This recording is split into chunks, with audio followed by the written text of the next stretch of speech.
Magandang araw mga kaibigan. Nako mga kaibigan, na mainit itong pag-uusapan natin. Senator Soto, sinampal ang palautos na si Marcoleta na ibalik si Hernandez at gawing state witness ang mag-asawang Diskaya.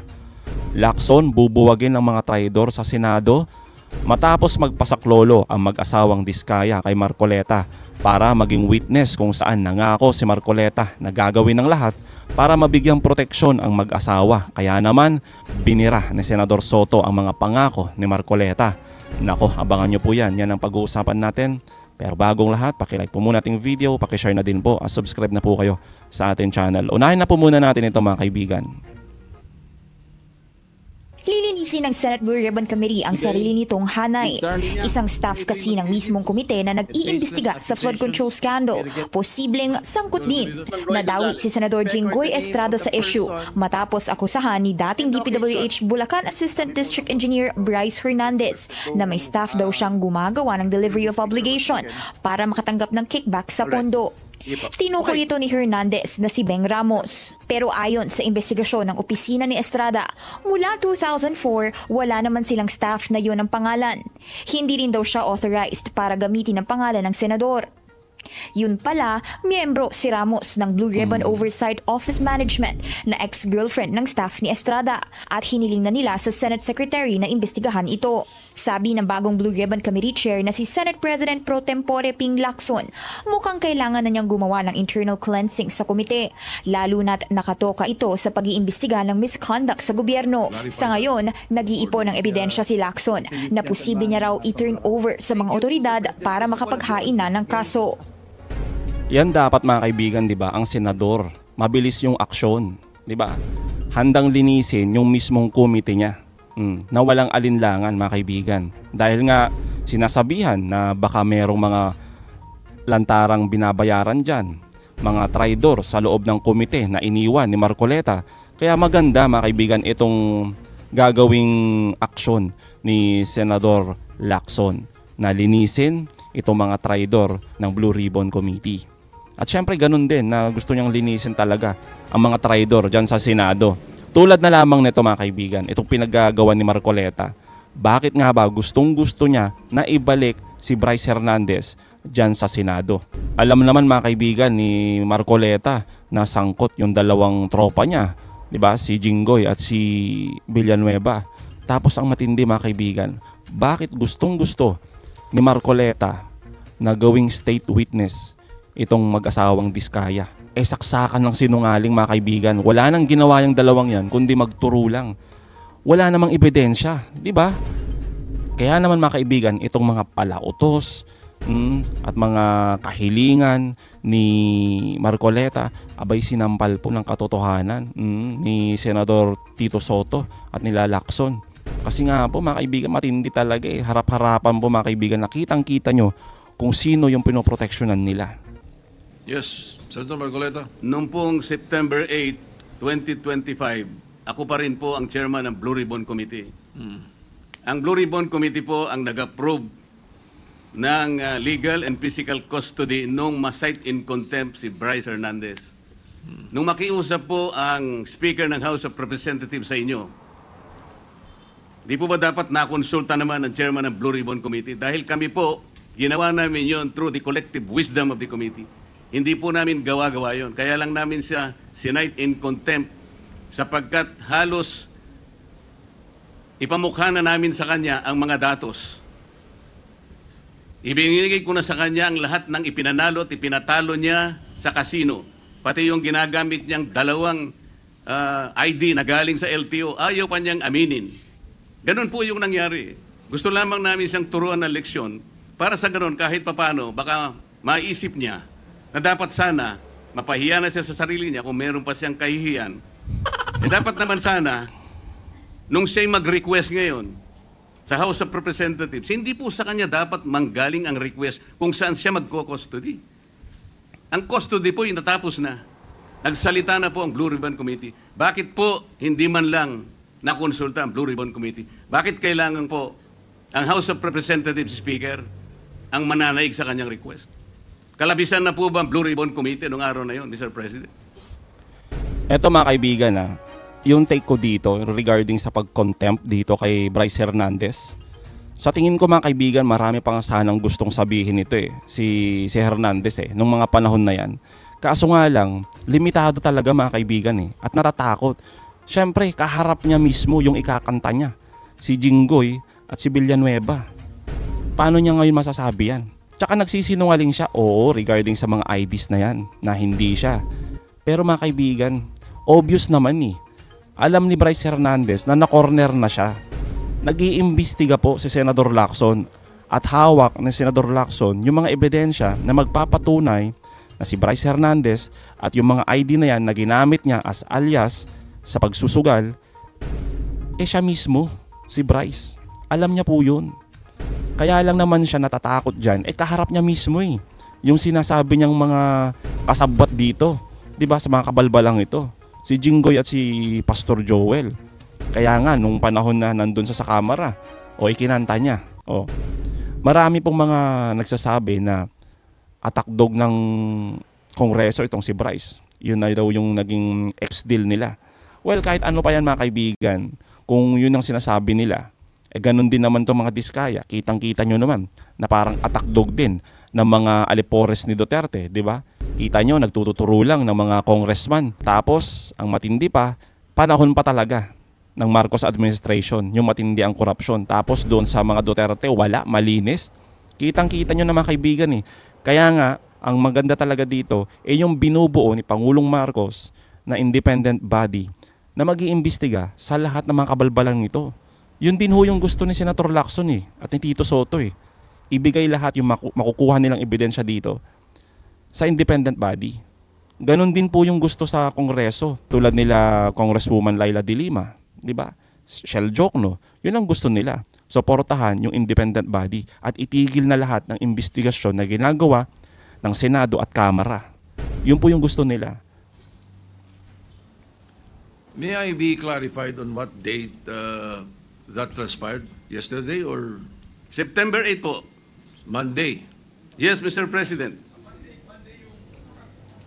Majority Leader. Ito mga kaibigan, tinatanong kasi dito, di ba, ni Marcoleta kung bakit hindi siya sinabihan ni Speaker Romualdez regarding nga doon sa pagkup-kup dito kay Bryce Hernandez. Ba't hindi binalik dyan sa Senado? Nung panahon na si Marcoleta daw ay siya ang chairman ng Blue Ribbon Committee. Ito yung rason. Monday was the hearing here in the Senate. Monday he was cited in contempt. But the hearing in the House was on Tuesday, September 9.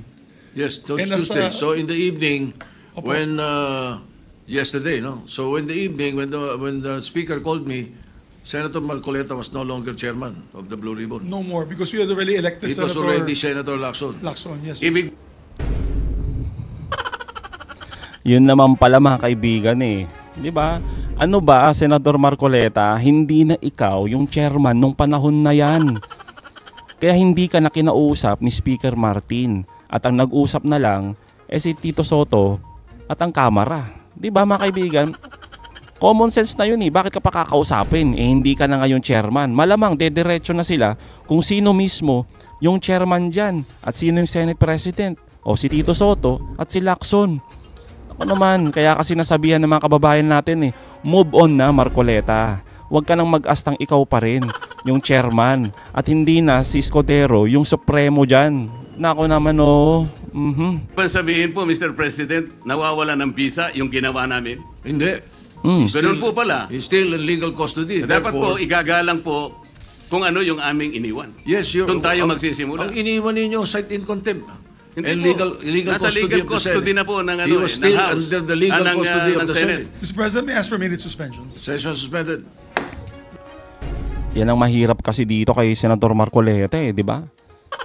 Tumataas yung emosyon niya Tumataas yung boses niya, parang gusto niya lagi makipag-away. Sanay na sanay mga kaibigan sa bardagulan no? Ganyan kasing gawain niya nun sa Kamara. Ngayon ina-apply niya dito sa Senado. Pero hindi yan gagana, hindi yan uubra dito kina Senator Soto at Senator Lacson. Yung mga ganyang galawan ni Marcoleta. Na mahilig makipagbardagulan. Naalala ninyo nung siya yung chairman dyan sa Blue Ribbon Committee? Di ba ang yabang? Sinabihan niyang paepal, di ba? pasikat itong si Senator Lacson, 'di ba? Dami niyang mga ganyan na antics 'di ba? Kaya wala.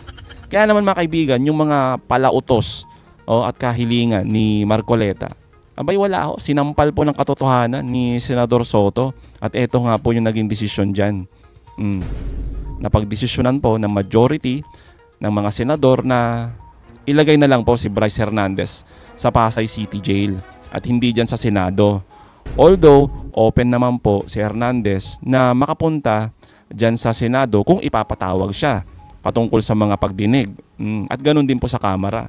Mas maganda po itong desisyon na to kaysa naman nung ilagay mo si Bryce Hernandez sa Senado. Obvious naman na nandyan yung dalawang kanyang nilaglag, di ba? Nandyan si Jinggoy saka si Pastor Joel. Nako naman talaga Kaya napapaisip tayo na bakit gustong-gusto ni Marcoleta na ilagay dyan sa Senado? Parang gustong patahimikin no? Mas balik po tayo dito kasi mas matindi po ito no? Yung kahilingan talaga ni Marcoleta at napaghahalataan talaga na para bang anong meron? Nag-aabogado ka ba dito sa mag-asawang Diskaya at gustong-gusto mo sila maging state witness? I'd like to Thank you. recognize Senator Marcoleta, Mr. President. Senator Marcoleta is recognized. Mr. President, meron po pong isang isyong naiwan. Umirit pa. Dahil noong September 8 po, while I was still the chairman of the Blue Ribbon, napagkaisahan po ng komite dahil sa noong September 1, kung maalala po natin, as chairman, I floated the idea na para makatulong po kung merong gustong lumabas na doon sa 15 na kasama sa pagdinig, makakatulong po sila ma-identify po lahat ng mga kasabwat sa anomalyang paglalatag ng mga proyektong pang-flood control. Mga kaibigan liwanagin lang natin. Idea mismo ni Marcoleta ito. Okay? Yung gawing state witness ang mga Diskaya. Galing mismo sa kanyang bunganga yan. Pinload po natin yung idea na kung gusto ninyo, ay kinakausap na po namin ng DOJ, you may be provided by provisional immunity. Of course, pag-aaralan natin kung qualified kayo. Sa nakikita naman namin, basta hindi kayo most guilty at napakarami pong ibang mga requisites doon, tinignan po natin mabuti. After 1 week, Mr. President, dalawa pong mag-asawa, yung Diskaya, ang naggawa po ng sworn statement. Pero bago po niya nila gawin yon, ay siniguro ko po na talagang sila ay voluntary na gagawa ng sworn statement. Kaya yung pong kanilang Maniwala. sinabi ko, kailangan sumulat muna sila na talagang gusto nilang magsalita at walang halong pagsisinungaling ito. Yun ang option na gusto nila at narinig nila yung aming pinupload na option na sila'y lumabas bilang isang witness, a state witness. Yun nga po ang nangyari, Mr. President, hanggang sa sila nga ay tumestigo sa komite, dala-dala at binasa nila yung kanilang sworn statement. Mga kaibigan, yung sworn statement ng mga Diskaya, buhol-buhol mga kaibigan. Nagtuturo lang sila ng mga congressman Alam nyo yung totoo dyan, sa sinasabi lang ng mga Diskaya, meron talagang mga congressman na dawit dito. Pero hindi natin alam kung sino-sino yan. Yun lang yung isang katotohanan doon mga kaibigan. Alam na ng lahat yan na merong senador, merong congressman na dawit talaga dito sa kabalbalan na ito. Pero yung mga sworn statement ng Diskaya, labo mga kaibigan Doon pa lang sa ledger na ginawa nila 2022 hanggang 2025 lang. Tapos nung 2016 hanggang 2022 wala. Panahon ni Duterte, wala silang maituro. Kalokohan yun mga kaibigan. Halatang halata Tapos gustong-gusto naman na gawin state witness ni Marcoleta. Halatang sinungaling yung mga mag-asawa na yan mga kaibigan Di ba? Ano ba yun? Andali pa lang maging state witness Magtuturo ka lang. Di ganun din gagawin ng mga iba dyan tulad ni Bryce Hernandez, magtuturo lang din at pwede na siya maging state witness. Ganun din sa lahat mga kaibigan. Bandang huli, wala nang makukulong. Diba? Nagkagulo na. Nililito lang tayo lahat ng mga kaibigan. Wala. Nang dahil po doon, Mr. President, ay gumawa kami ng sulat sa ating kalihim ng Department of Justice. At yun nga po ay September 8, 2025. Gusto ko po nung malaman, Mr. President, ano po yung status noon sapagkat kayo na po ang pumalit na Senate President by the time.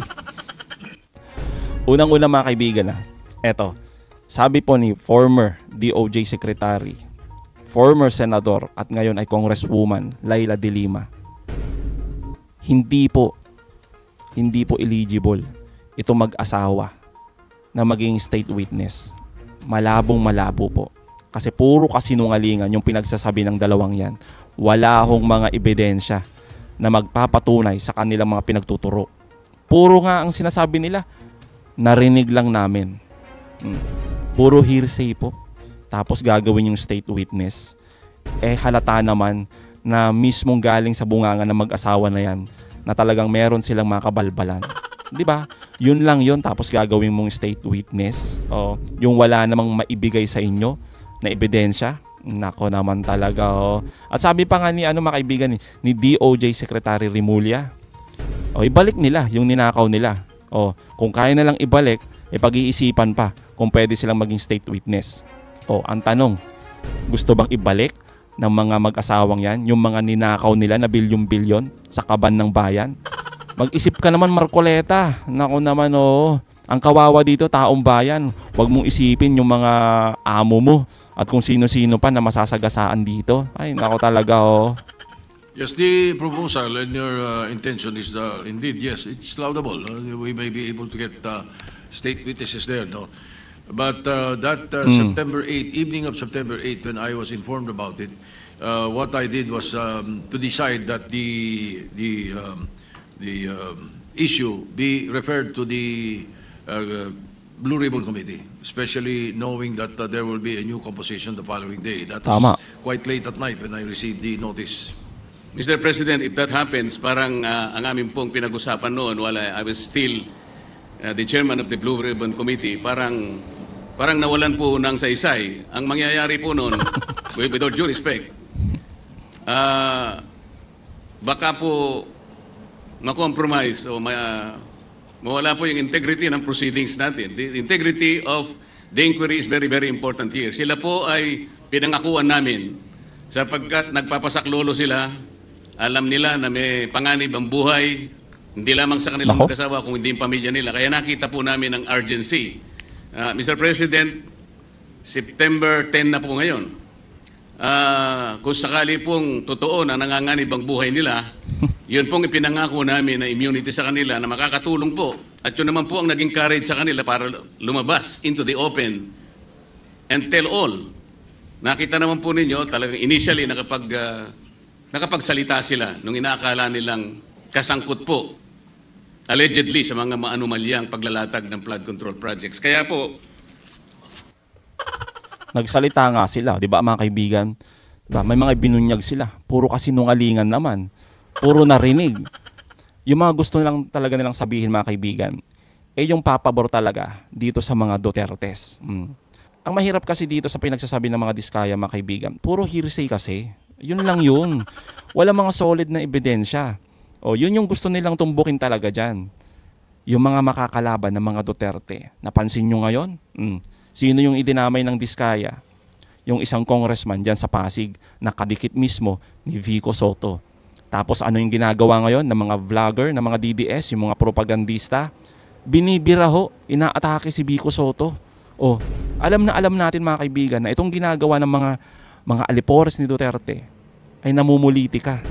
Pinoproteksyonan yung kanilang amo. Kakapal talaga ng mukha mga kaibigan, no? Nakakagigil, nakakagalit. Harap-harapan tayong ginagawang tanga at bobo ng mga to. ang tanong ko ngayon, kailangan po bang pagpasyahan ng bagong liderato ng Blue Ribbon ang isang bagay na amin na pong naaproba nung kami po ay nandun pa sa Blue Ribbon? Malamang. Mr. President? Joe Delito. Yes, Mr. President. May I ask for a minute suspension so that both leaders, the former leader of the Blue Ribbon and the newly elected leader of the Blue Ribbon Committee, can discuss for just a few minutes this operational matter amongst themselves. May I ask for a minute suspension? Session is suspended. Thank you. Malamang, di ba mga kaibigan, na pwedeng-pwede na mabago yan kung ano man yung naging desisyon dati ni Marcoleta. Hindi pwedeng nung ikaw, yung naging chairman dyan, gusto mong kupkupin itong mag-asawa na to. Ganun din yung magiging desisyon ni Senator Lacson. Iba eh. Kaya mga kaibigan, bandang huli, ang naging desisyon, hinarang ni Senator Soto at ni Senator Lacson itong kabalbalan na kahilingan ni Marcoleta na gawing state witness itong mag-asawa na ito. Eto mga kaibigan, no? Di ba?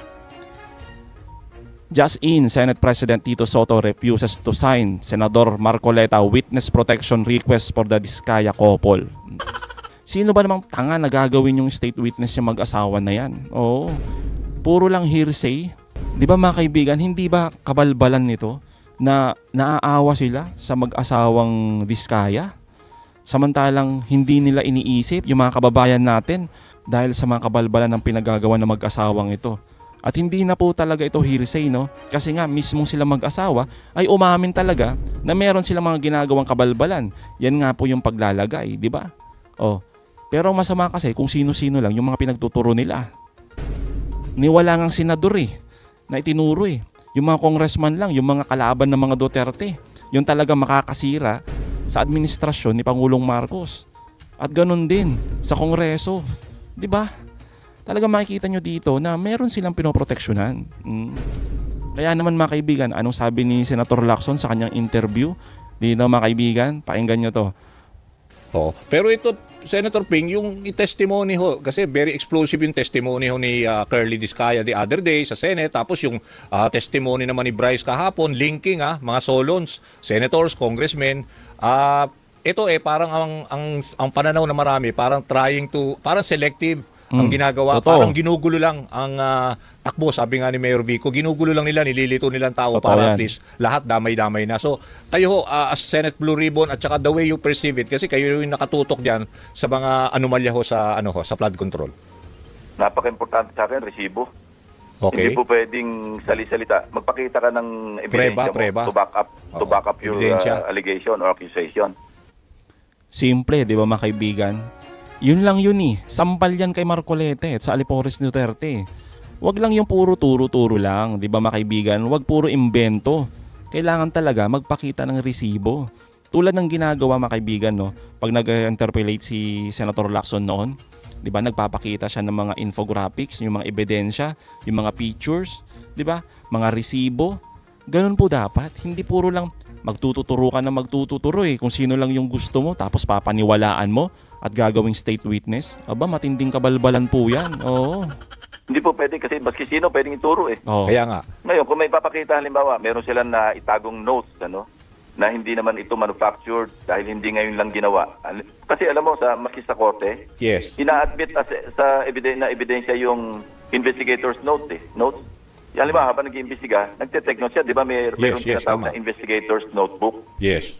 O yun, hindi maitatatwa yun. Naginawa pa ito nung habang nag-iimbestiga. Ibig sabihin, spontaneous, tapos talagang nag-note siya. Tinatanggap ng korte yun Pero kung sasabihin lang nila, ito si ganito, involved, ito si ganito, kumuha, ito si ganito. Pero wala naman sila pinapakitang resibo.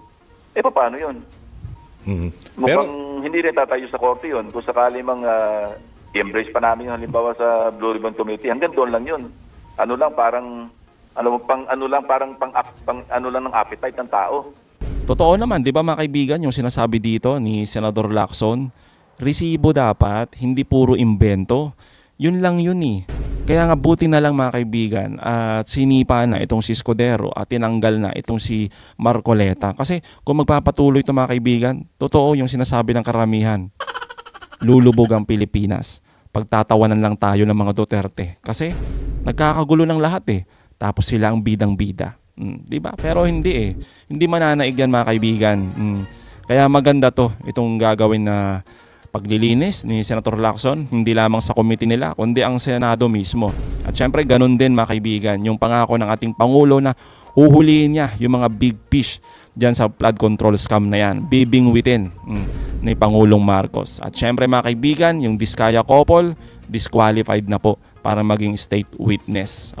At syempre, kailangan nating abangan itong mga ibinabato na mga issue dito kay Senador Jinggoy at kay Pastor Joel, 'di ba? Itong mga kabalbalan nila na di umano na ibinanggit at isiniwalat ni Bryce Hernandez. At ang maganda dito, ang good news talaga, hinarang po ni Senator Soto yung mga kahilingan ni Marcoleta na gawing state witness ang mag-asawang Diskaya at kunin at kupkupin itong si Bryce Hernandez sa Senado. Napakagandang desisyon yung ginawa ni Senator Soto at ganoon din ni Senator Lacson. Palakpakan po natin yan. So mga kaibigan, anong masasabi nyo patungkol dito? Comment down below. Again mga kaibigan, huwag nyo kalimutan, i-like at i-share itong mga videos. Hanggang sa muli, kita-kita ulit tayo mga kaibigan.